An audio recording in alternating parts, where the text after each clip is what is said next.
কাতল মাছটা ভাজা হয়ে গেল। এখন আলুটা ভেজে নেব। এই যে কাতল মাছের জন্য পেস্ট করে নেব আদা কুচি, আর এই যে লঙ্কা 4টা, আর একটু সর্ষা, সাদা সর্ষা, পোস্ত দিলেও হতো, আর দিব কাজু বাদাম। এটা পেস্ট করে নেব।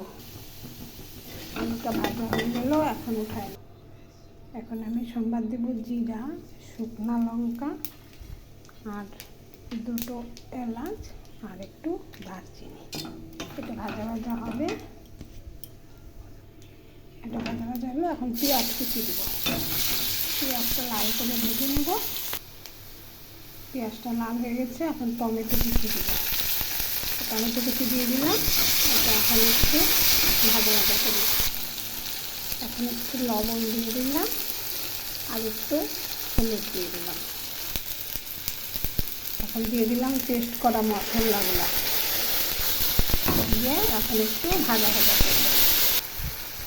দেখো এখন মশলাটা তেল ছেড়ে দিয়েছে। এখন দিব ভাজা আলুগুলো। একটু আলু দিয়ে করবো। তোমাদের ইচ্ছা হলে আলু ছাড়াও করতে পারবা। এটা আলু দিয়ে আমি করছি। মশলাটা হয়ে গেছে ভাজা। এখন একটু জল দিয়ে দিলাম। দেখো ঝোলটা ফুটে গেছে। এখন দিয়ে দেবো 2টো কাঁচা লঙ্কা।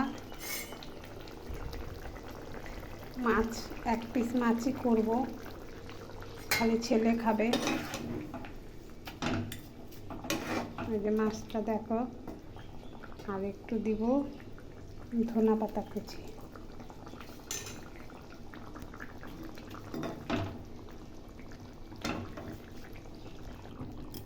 আর দিব একটু গরম মশলা।